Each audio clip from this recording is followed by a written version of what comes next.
We're going to look at the law of sines, which works on oblique triangles. And what an oblique triangle is a triangle that does not contain a right angle.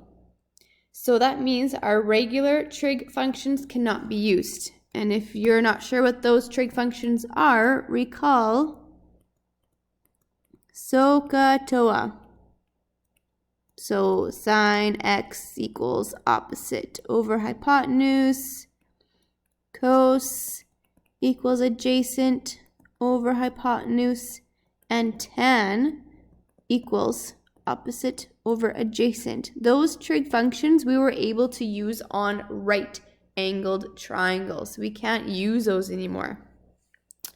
One thing to note is that the longest side will be opposite to the largest angle. Just like in this triangle, here's the longest side. It's opposite to the largest angle. Same goes for the shortest side. The shortest side will be opposite to the smallest angle. When we label a triangle, we're going to label the angles with capital letters. And their matching sides are going to be the lowercase letter. So for angle C, which we use the capital C for, the matching side length is little c. And same with capital A, angle A, and little a is its matching side length. Let's look at our formula for the law of sines. We have length A, and its matching angle is going to be partnered with it. So length A over sine A. We can also flip this and write sine A over A is equal to sine B over B, which is equal to sine C over C. So we can use the formula written this way, or we can flip it and use the formula this way. When we use a formula to solve examples, we are only using a chunk of the formula.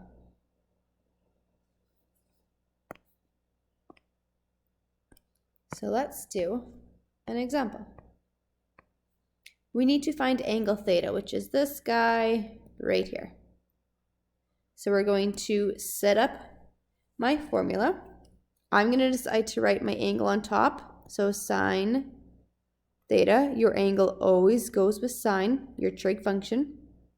And the matching length for sine theta is 32. So that goes on the bottom, which is equal to, now the only other thing they gave me was the angle 56. And its matching length is 36. So sine 56 over 36. I need to solve for theta. I got to get theta all by itself. So that 32 on the bottom is no good. I'm going to undo it, get rid of it by multiplying by 32, which is the opposite of dividing. So those 32's cancel out, and I'm left with sine theta equals 32 times sine 56 divided by 36. So I'm going to jump over to a scientific calculator. Make sure your scientific calculator is in degrees. That's very important. Then we have 32 times sine 56. 32 times sine 56. I'll have to use my end brackets. And that equals 26.53. I'm going to divide it by 36. And we get 0.7369. Now there's no way that angle could be that tiny, and that's because we're missing something. I'm going to write that as 0.737. We'll do some rounding. So back to my question. Sine theta equals 0. And I forget already. 737. Good. What we're missing is this is what sine theta equals, but I want to just know what theta equals. I have to get rid of the sine. And in order to do that, we have to use the inverse of sine, which looks like a sine with the -1 up top. What I do to one side, I have to do to the other. So going back to my scientific calculator, you might have a second function button on your calculator that you'll have to press. And wherever sine was above, there's probably going to be a sine -1. We need to use that. And I'm going to put the answer that was in my calculator in equals 46.5. So that angle theta is equal to 46.5. No, sorry, 47.5. There's my answer. Example 2, solve for length. They want a length now. Solve for length A. Okay, we could write our formula with the length A on top and now sine on the bottom. Our angle that matches up with little a is 45. So I have sine 45. So these are matching pairs, so they have to be written over top of each other in my equation. And the other information that's given to me is angle 56 and its matching length of 25. Now I need to stay consistent. If I kept the length on top, I need to keep the length on top. So 25 over sine 56. Your angle always goes with sine, your trig function. I need to get a by itself, but I have this dividing by sine 45 in the way. I'm going to undo it by multiplying by sine 45. And what I do to one side, I have to do to the other. And that cancels out, and I'm left with a equals 25 times sine 45 divided by sine 56. So jump back over to my calculator, ensure it's still in degrees, and I had 25 times, there's my bracket, sine 45 in bracket. That equals 17.68, and I need to divide by sine 56.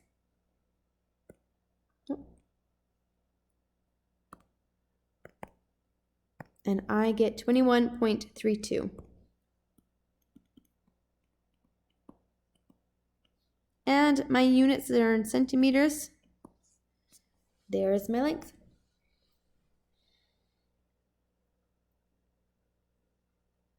So we can use sine law when we have two sides and a known angle. We could also use sine law when we have two angles and any side. Here we have a word problem. From Birch Hills, the angle of elevation to a weather balloon is 65 degrees. From Prince Albert, 35 kilometers away, the angle of elevation to the same balloon is 47 degrees. Calculate the distance from the balloon to Birch Hills. So we're going to draw this picture. And angle of elevation means that when you are looking forward, and if there's an object higher, so your eye, the level of your eye and up is the angle of elevation. So let's draw a picture. We got a weather balloon. I'm just going to pretend a weather balloon is like a hot air balloon because I don't really know what a weather balloon looks like. There we go. And here is Birch Hills. I'm going to label it as BH. And whoever is in Birch Hills, when they look up to that weather balloon, is looking up at an angle of 65 degrees. Now over in Prince Albert, whoever is in Prince Albert looking up at the balloon is looking at an angle of elevation of 47 degrees. Now the distance between Birch Hills and Prince Albert is 35 kilometers. How far apart is the distance from the balloon to Birch Hills? So we're looking for this length. Okay. If we're looking for the length, I'm going to start my equation, my formula, with that unknown. I'll just give it a variable of x. and it matches up with angle 47. So sine 47, which is equal to, okay, I have 35 kilometers, but when I look, its matching angle is not there. But we could find it because we know that all three angles in a triangle add up to 180. So if I go 180, subtract 65, subtract 47, I'll get my angle for that top one. So we'll use my calculator here. 180, subtract, I know one was 47. What was our other one? 64.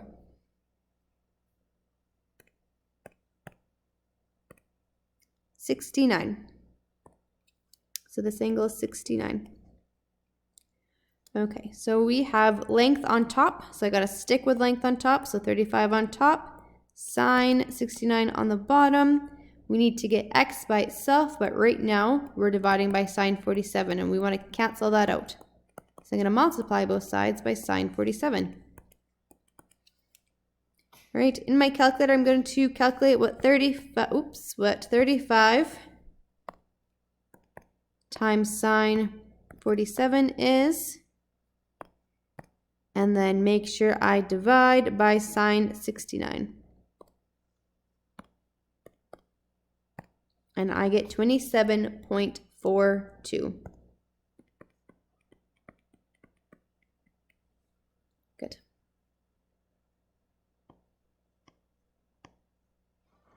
Oh, and there's our answer key. All right, Toby uses chains attached to hooks on the ceiling and a winch to lift engines at his father's garage. The chains, the winch, and the ceiling are arranged as shown. Toby solves the triangle using the sine law to determine the angle that each chain makes with the ceiling to the nearest degree. He claims that theta is 40 degrees and alpha is 54 degrees. Is he correct? And explain and make any necessary corrections. All right, so he's saying that this guy is 44 degrees. This one's 40. Let's check with, well, let's first make sure that all of them add up to 180.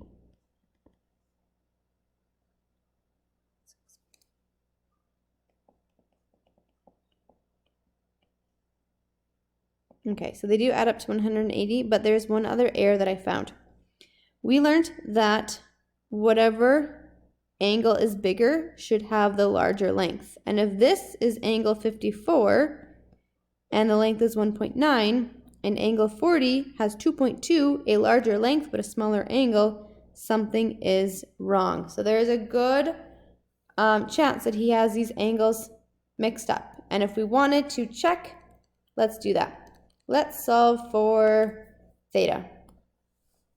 So I'm going to have sine theta, whose partner length is 2.2, equals to sine 86, and the partner for that one is 2.8. Multiply both sides by 2.2, so we can get rid of that 2.2 on the bottom. And I get sine theta equals 2.2 times sine 86 divided by 2.8.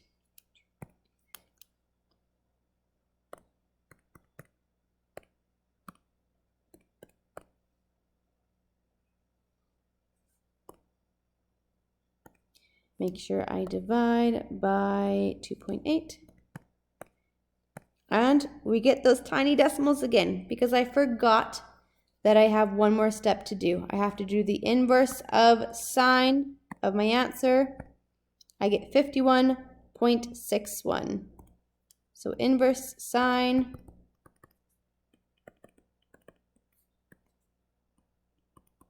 .61